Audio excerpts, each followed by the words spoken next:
1935 July 5 రాత్రి ఇంటి పనులయ్యాక దికి భర్తతో కలిసి నిద్రకు ఉపక్రమించింది. కూతురు దోల్మా, కొడుకు గ్యాలోతొండు పడుకోవడానికి వెళ్లారు.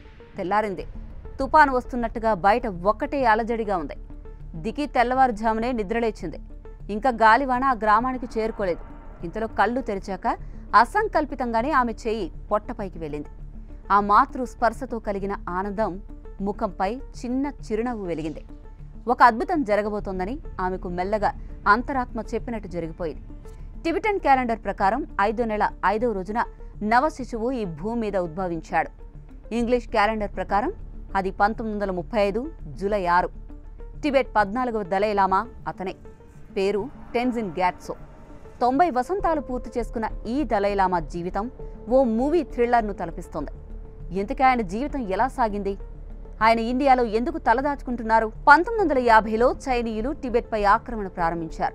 న్యాయం, శాంతికి మార్గం చూపాలన్న సంకల్పంతో దలైలామా చైనా నాయకులతో చర్చలు మొదలెట్టారు. కానీ పరిస్థితులు క్రమంగా ఉద్రిక్తంగా మారాయి. 1959లో లాసాలో దలైలామాపై దాడి జరిగే సంకేతాలు కనిపించాయి. తన ప్రాణాలకు ముప్పు ఉందని గ్రహించిన దలైలామా మార్గం తెలియని అరణ్యంలో వేషధారణ మార్చుకుని భారతదేశాన్ని శరణుగా ఎంచుకున్నారు. నాటి భారత ప్రభుత్వం ఆయనకు ఆశ్రయం ఇచ్చింది.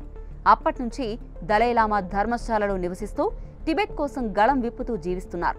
శాంతి మార్గంలోనే స్వతంత్ర టిబెట్ కోసం ఆయన పోరాటం కొనసాగుతోంది. ధర్మశాలలో కొండల నడుమ తూర్పు టిబెట్ శైలిలో నిర్మించిన చిన్న భవనమే ఇప్పుడు శాంతి సందేశానికి కేంద్ర బిందువైంది. టిబెట్ సంస్కృతి అక్కడ కళ్లకు కనిపిస్తోంది. దలైలామా రాజకీయ నాయకుడిగా కాకుండా ఒక ఆధ్యాత్మిక గురువుగా మారిపోయారు.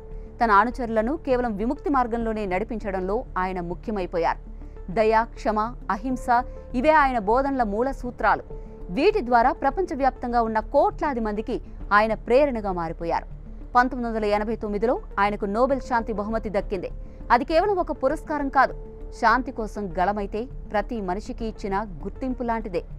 ఇప్పటికీ ఆయన దివ్యమైన చిరునవ్వుతో ప్రపంచ దేశాలలో ప్రసంగాలు చేస్తూ మానవత్వమే మతమని వినిపిస్తున్నారు. ఇంతవరకు చూసిన దలైలామా జీవితం ఒక ఆధ్యాత్మిక మహాయాత్రలా కనిపించినా ఆ యాత్రలో కొన్ని మసకబారిన మలుపులు కూడా ఉన్నాయి. కొన్ని సందర్భాల్లో ఆయన ప్రవర్తన విమర్శలకు గురైంది. 2023లో ఓ బాలుడు దలైలామాను ముద్దు పెట్టుకోవాలని అడిగిన సందర్భంలో ఆయన నా నాలుకను టచ్ చేయి అని మాట్లాడడం ప్రపంచవ్యాప్తంగా తీవ్ర విమర్శల పాలైంది. ఆ ఘటన కెమెరాకు చిక్కింది. ఆ వీడియోలో సోషల్ మీడియాలో వైరల్ అవడంతో చాలా మంది ఆయన్ను తప్పుబట్టారు. ఆ వెంటనే దలైలామా క్షమాపణలు చెప్పినా తప్పే కదా. ఇదొక్కటే కాదు, కొన్ని సందర్భాల్లో ఆయన చేసిన వ్యాఖ్యలు తీవ్ర చర్చకు దారితీశాయి. ఓ ఇంటర్వ్యూలో తన తరువాతి అవతారం ఒక స్త్రీగా ఉంటే ఆమె అందంగా ఉండాలని చెప్పిన మాట కూడా విమర్శల మూలంగా మారింది. ఆయన స్వయంగా తానేం తప్పుగా అనలేదని చెప్పినా కూడా మహిళలపై వ్యాఖ్యలు ఏ స్థాయిలో కలవరపెడతాయో తెలుసు కదా.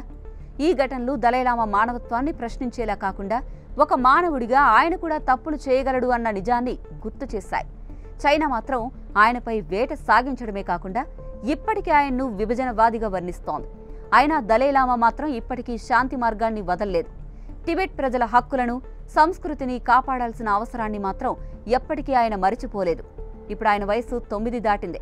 కానీ ప్రసంగాలు, సందేశాలు, జ్ఞాన బోధలతో ఇంకా వేల మందికి వెలుగు చూపిస్తున్నారు.